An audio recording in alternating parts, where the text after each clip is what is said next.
Perdagangan saham di Bursa Efek Indonesia baru saja ditutup. Kita akan membahasnya bersama OCBC Sekuritas.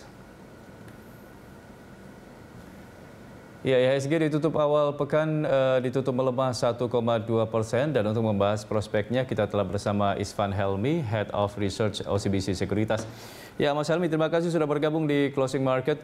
Kita lihat hari ini IHSG terkoreksi cukup dalam 1,22% masih di level 6.100-an lebih begitu. Tapi apakah ini memang faktor investor menunggu kebijakan dari pemerintah untuk melanjutkan PPKM darurat ini atau ada sentimen lain, Mas Helmi? Ya, terima kasih dan selamat sore.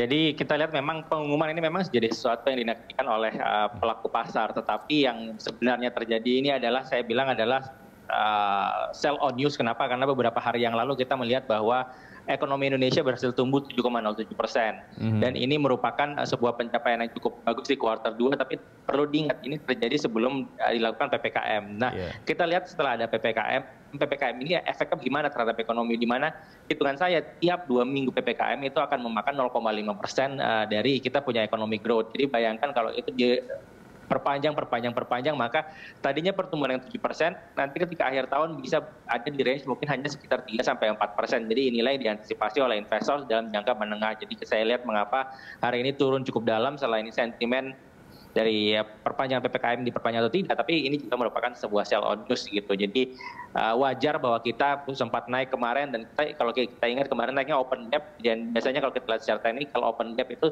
very bad on the short term. Kenapa? Karena ketika dia open gap index, maka hari itu akan ditutupi atau beberapa hari mendatang akan ditutupi. Dan hari ini gap yang terbentuk itu sudah tertutupi, dan mudah-mudahan besok masih ada chance untuk rebound. Seandainya nanti malam pengumuman PPKM diperpanjang atau tidak, yang penting ada pelonggaran, ada improvement dari masa seminggu sebelumnya kemarin. Jadi ini memang sangat ditunggu-tunggu oleh para investor dan pelaku pasar yang lainnya juga.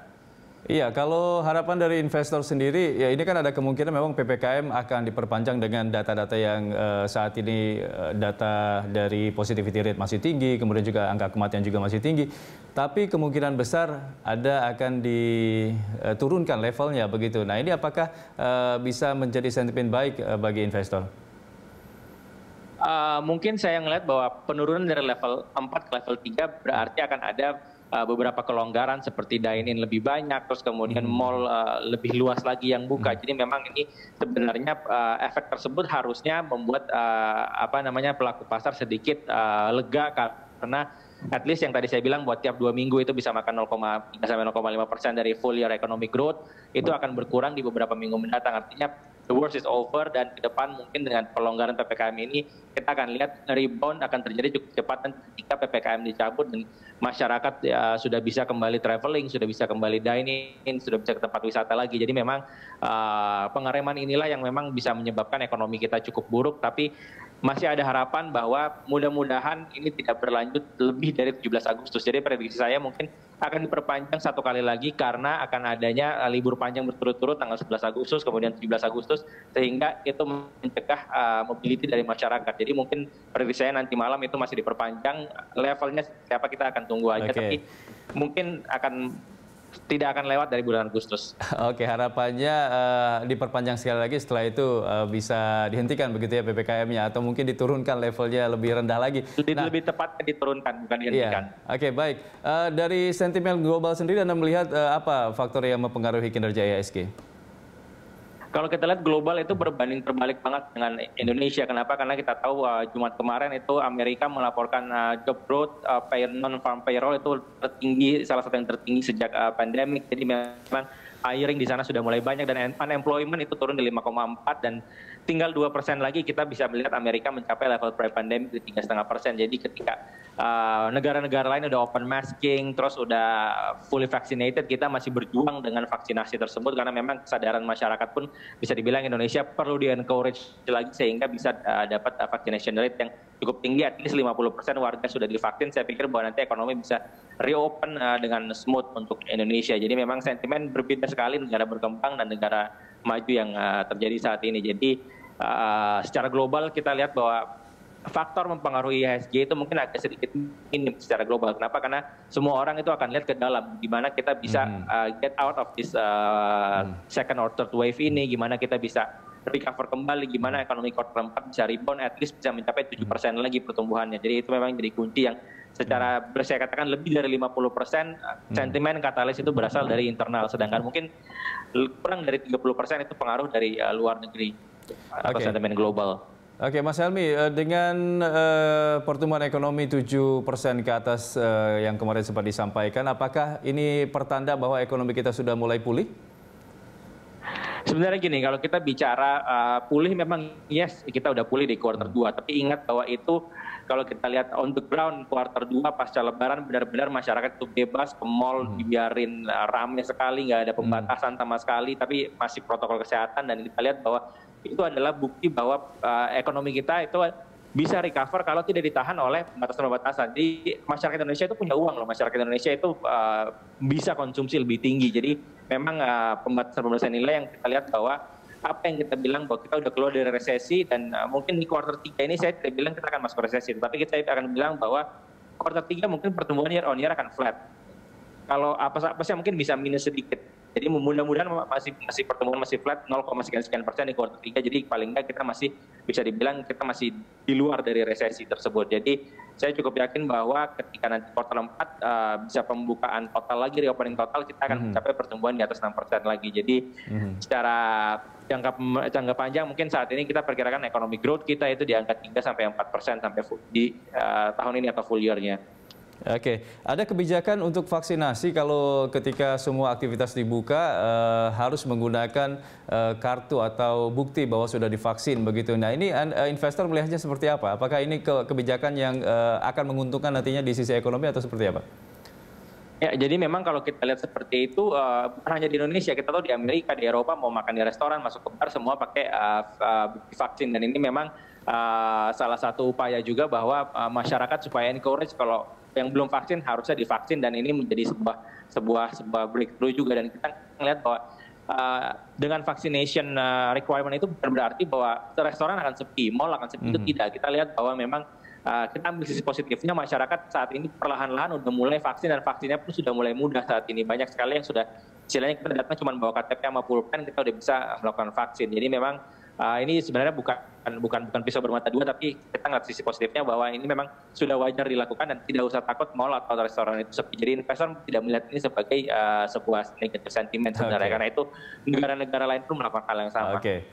Oke, Mas Helmy, terkait dengan emiten yang menjadi perhatian investor saat ini, ada Bukalapak yang baru saja IPO, namun sempat sampai auto reject atas begitu. Tapi untuk hari ini nampaknya asing sudah mulai menjual dan sudah mulai keluar dari auto reject atas. Anda melihat seperti apa prospek dari Bukalapak ini? Jadi kalau kita lihat bukan hanya hari ini, kemarin pun asing sudah melakukan net sell. Kenapa? Karena kalau akumulasi dalam 2 hari ini net sell-nya adalah 750 miliar. Which is kita ngelihat bahwa ini investor asing udah jualan dan semuanya retail yang tampung. Artinya kalau selling pressure masih continue lagi di hari-hari berikutnya, saya pikir mungkin bisa ada potensi untuk bisa turun di bawah 1000. Karena memang kita lihat bahwa apa yang dilihat sekarang ini adalah ekspektasi, bukan realita. Kenapa? Karena valuasinya itu sekarang, kalau kita tahu Bukalapak itu is emiten yang making loss. Artinya valuasinya tidak melihat earnings, tapi valuasi itu melihat ekosistemnya dia, melihat number of subscribernya dia, number of transaction dan macam-macamnya. Jadi memang kita lihat untuk emiten teknologi yang masih belum profit ini adalah valuasinya memang lebih kepada dari ekosistemnya. Jadi menurut saya ini sangat susah banget divaluasi, dan kita akan lihat mungkin kalaupun investor melakukan aksi jual mungkin ada potensi untuk bisa berlanjut di beberapa hari mendatang. Cuman kalau jangka panjang itu menurut saya sangat challenging. Kenapa? Karena untuk menjadi sebuah counter untuk long term investment, si emiten tersebut harus membuktikan bahwa net loss yang gede yang hampir 1 triliun atau lebih dari 1 triliun itu mulai mengecil dan menuju kepada arah profit. Baru itu bisa dibilang akan ada flow asing lagi yang balik masuk. Jangan sampai kita ngelihat IPO ini sebagai exit way dari visi-visi venture capital yang udah punya sejak lama dan ternyata emitennya masih belum keluar dari profit dan mereka exit pada saat IPO. Jadi mungkin ini bisa dibilang perang antara David dan Goliath, di mana institusi besar dan retail-retail yang ada di Ya, tapi pasar saham. rekomendasi dari OCBC sendiri terkait dengan saham Bukalapak ini seperti apa? Karena kalau kita lihat euforianya masih akan berlanjut beberapa hari ke depan begitu. Dan kira-kira kalau misalnya harus prediksi yang harus atau rekomendasi yang harus beli di target harga berapa? Kita memang secara in-house kita belum cover Bukalapak, jadi kita tidak bisa memberikan range harga atau anything about the stock. Kita nggak bisa memberikan arahan juga, kita hanya memberikan general comment terhadap emiten tersebut. Jadi kita belum bisa mengeluarkan rekomendasi terhadap saham tersebut. Oke, baik. Nah, untuk emiten dan sektor lainnya di IHSG kira-kira yang patut dicermati dan dikoleksi apa saja nih?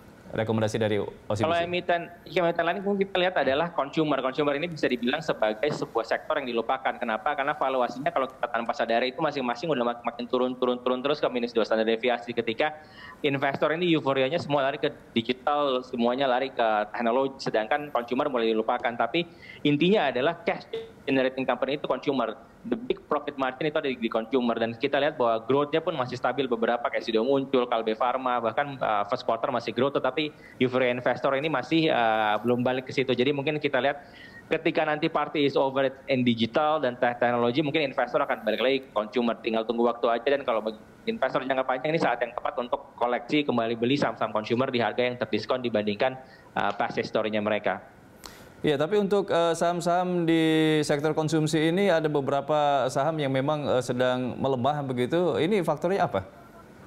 Seperti Unilever. Jadi memang gini, kalau kita bicara individual stock beda-beda ceritanya. Jadi kalau misalnya kayak Unilever ini memang growth-nya itu in terms of revenue growth itu melambat dari over the past decade, itu sudah melambat. Yang tadinya 10% sekarang tinggal single digit, bahkan hampir mendekati 0% growth dari revenue. Jadi memang di luar Unilever, karena Unilever kita tahu valuasinya mahal, di luar Unilever kita masih punya beberapa alternatif pilihan lain seperti ICBP, terus kemudian Kalbe Pharma, NDF juga price earning ratio cuma single digit, Kalbe Pharma udah di bawah 20 kali, begitu juga ICBP. Jadi dan juga sudah muncul. Jadi memang sangat selektif, dan kita lihat bahwa jangan beli sunset bisnis, karena kalau kita bicara Unilever itu lebih kepada sunset bisnis di mana adanya revenue growth-nya itu mulai dari high growth jadi turun ke negatif, flat, mendekati arah 0.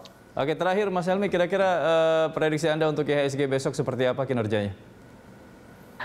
Prediksi besok akan tergantung dengan nanti malam seperti apa. Kalau diperpanjang dengan penurunan level atau pelonggaran yang lebih, mungkin besok kita akan jadi rebound. Tapi kalau diperpanjang dengan bertahan di level 4, tidak banyak perubahan dengan minggu kemarin, artinya mungkin kita masih bisa melanjutkan koreksi besok. Tapi secara overall, it's time to buy. Kenapa? Any correction di atas 1%, 2% itu harusnya bagi investor jangka panjang itu chance untuk eager beli lebih banyak lagi untuk saham-saham bagus yang harganya makin hari makin terdiskon. Oke, baik. Terima kasih Mas Helmi atas analisis.